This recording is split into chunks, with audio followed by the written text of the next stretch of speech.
Hello student, welcome to VPIC online classes. How are you all? I hope you are all well. I am your math teacher Siyaram sir. आज हम आप लोग class 10th की mathematics में revision करवाएंगे। Revision होगा हमारा तीसरा लेसन है दो चर रैखिक समीकरण, यानी कि दो चर वाले रैखिक समीकरण। इसके बारे में हम लोग आज डिस्कस करेंगे, रिवीजन करेंगे, क्योंकि आप लोगों के एग्ज़ाम में जो यूनिट टेस्ट होना है तो यूनिट टेस्ट में सारे क्वेश्चन ऑब्जेक्टिव टाइप के होंगे। तो इसके लिए आपको बहुत ही डीपली पढ़ना होगा, ठीक है। तो इसमें चलिए सबसे पहले हम लोग स्टार्ट करेंगे कि दो चर रैखिक समीकरण होते हैं उनके कौन कौन से हल होते हैं, उनको हम लोग किन किन विधियों से हल कर सकते हैं। तो रैखिक समीकरण में सबसे पहले रेखीय समीकरणों के संगत एवं असंगत युग्म के बारे में हम लोग डिस्कस करेंगे। तो संगत युग्म, ठीक है, जिसे हम लोग कंसिस्टेंट पेयर बोलते हैं। तो कंसिस्टेंट पेयर कब होगा? दो चर वाली दो रैखिक समीकरणों को संगत युग्म कहलाता है यदि युग्म का कम से कम एक हल जरूर हो।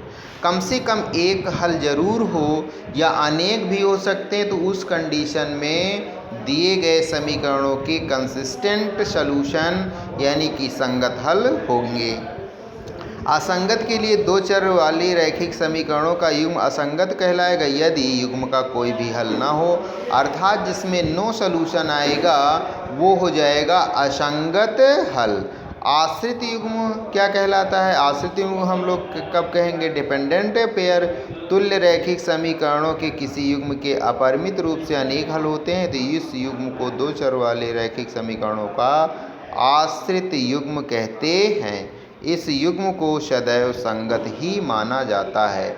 तो कहने का मतलब है कि हमारे कहने का मतलब ये है कि मान लीजिए दो समीकरण दे दिए गए, ठीक है, दो रैखिक समीकरण दे दिए गए हैं, उनमें से आपसे पूछा जा सकता है कि बताइए कि इन समीकरणों के कैसे हल हैं, संगत हैं या असंगत हैं, ठीक है। या फिर आगे कहा जा सकता है उसमें कि मान लीजिए कोई मान दिया जा सकता है। ऐसे चार ऑप्शन आपको बना के दिए जाएंगे।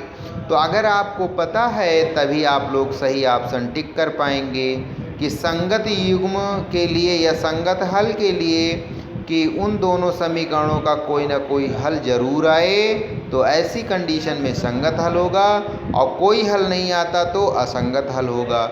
उसके बारे में भी हम आपको बताते हैं शॉर्टकट ट्रिक निकालने का कि एक हल या अद्वितीय या अनेक हल कैसे हम लोग फाइंड करते हैं। तो देखिए पहला है यहाँ पे पहला पॉइंट, यदि मान लिया है यहाँ पे दो रैखिक समीकरण युग्म है a1x + b1y + c1 = 0, a2x + b2y + c2 = 0, है ना। तो ऐसी स्थितियों में अगर a1/a2 ≠ b1/b2 तब रेखाएं एक दूसरे को प्रतिच्छेद करेंगी, अर्थात एक बिंदु पे प्रतिच्छेद करेंगी। तो इस कंडीशन में रैखिक समीकरण का अद्वितीय हल होगा, यूनिक सॉल्यूशन होगा। अगर मान लीजिए आप देखिए यहाँ पे दो रेखाएं ड्रा की गई, दोनों एक दूसरे को एक बिंदु पे इंटरसेक्ट कर रही हैं, काट रहे हैं, तो अद्वितीय हल होगा, या इसी को हम लोग कह सकते हैं समीकरण युग्म संगत है। उसके बाद अगर मान लीजिए दूसरा पॉइंट है a1/a2 = b1/b2 does not = c1/c2 then the linear equation has कैसा solution? No solution, that is lines are parallel. यहाँ पे रेखाएं पैरेलल होंगी, तो ऐसा भी दिया जा सकता है ऑप्शन आपको, ठीक है। और पैरेलल की कंडीशन में कोई भी हल नहीं होता, अर्थात समीकरण युग्म असंगत है। फिर इसके बाद यहाँ पे देखिए फिगर में बताया गया, ड्रा कर दिया मैंने, हाँ। फिर इसके बाद a1/a2 = b1/b2 = c1/c2 अगर ऐसा दिया गया तो रेखाएं समपाती होंगी। इस कंडीशन में रैखिक समीकरणों के अपरिमित या अनेक हल होंगे, अपरिमित रूप से अनेक हल होंगे तथा समीकरण युग्म आश्रित होगा। आश्रित संगत युग्म भी कह सकते हैं, संगत युग्म भी होगा। क्लियर।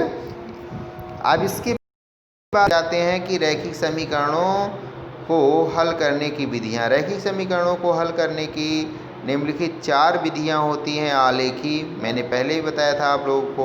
मान लो दे दिया जाए ऑप्शन में कि रैखिक समीकरणों को हल करने की कितनी विधियां होती हैं, तो उसी में से 3 विधियां मान लो कोई दूसरी दे दी जाए, एक दे दिया जाए प्रतिस्थापन या विलोपन या वज्रगुणनखंड विधि या आलेखी। तो जितनी विधियां होती हैं हल करने की, जितनी मैंने बताया 4 बताया है, चारों में से कोई एक ऑप्शन सही होगा, यानी कि तो उसी को हमें टिक करना होगा। ठीक है। तो 4 विधियां होती हैं, कौन कौन सी होंगी ये बताते हैं आपको। आलेखी विधि, वज्रगुणनखंड विधि, प्रतिस्थापन और विलोपन विधि।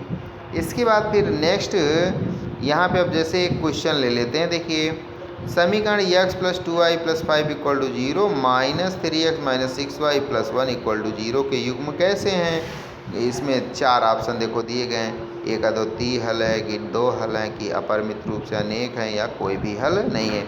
तो इसके लिए a1/a2 निकालिए। तो a1/a2 का मान निकालेंगे तो यहाँ पे -1/3 आ जाएगा। फिर b1/b2 का मान निकालेंगे तो ये भी -1/3 आ जाएगा। फिर c1/c2 5/1।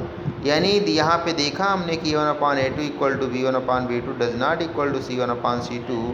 देयरफॉर इसका कोई भी हल नहीं होगा, अर्थात इन रैखिक समीकरणों का युग्म का कोई हल नहीं है।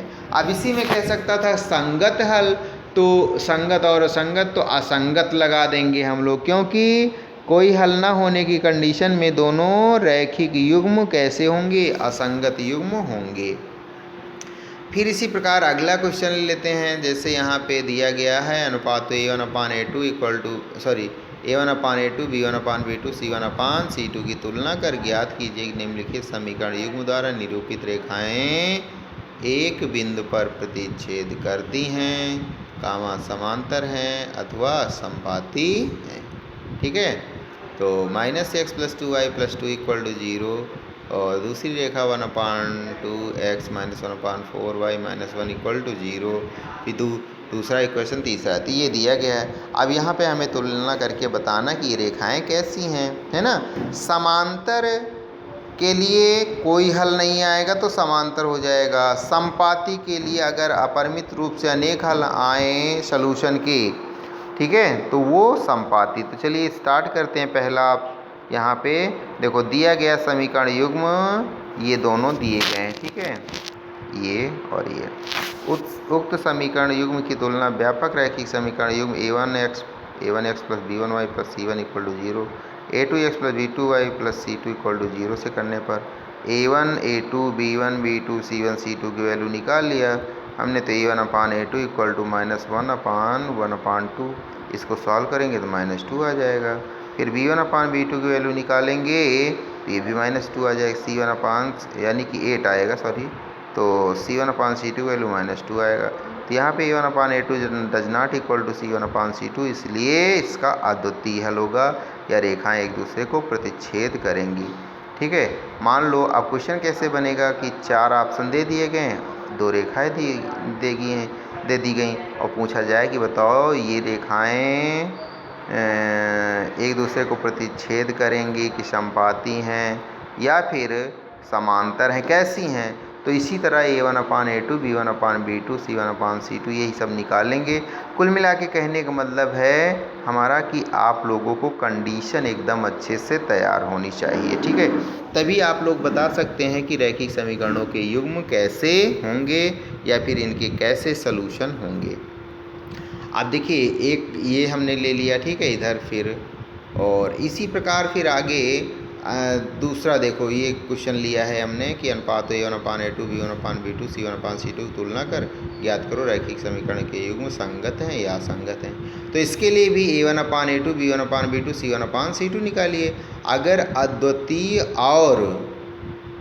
अद्वितीय और अपरिमित रूप से हल आते हैं तो संगत होगा, और नो सॉल्यूशन अर्थात कोई हल ना होने की कंडीशन में क्या होगा, असंगत युग्म होंगे। तो इस प्रकार से आप लोग इस चैप्टर को यानी चैप्टर नंबर 3 को अच्छे से एकदम बढ़िया तैयार करते रहिए। जितनी भी बेसिक वाली चीज़ें हैं उनको ज़रूर पढ़िए और क्वेश्चनों को सॉल्व करते रहिए, क्योंकि मैथमेटिक्स में जब तक हम लोग सॉल्व नहीं करेंगे तब तक उसका आंसर बता पाना सही से क्या है, असंभव है। ठीक है, इसलिए आप लोग सॉल्व करते रहें। जो भी प्रॉब्लम होती है मैसेज करके आप लोग पूछ सकते हैं। तो आज के लिए इतना ही। इसके बाद फिर कल हम आपको फिर रिवीजन कराएंगे जो शेष इसमें बचा हुआ है। Thank you.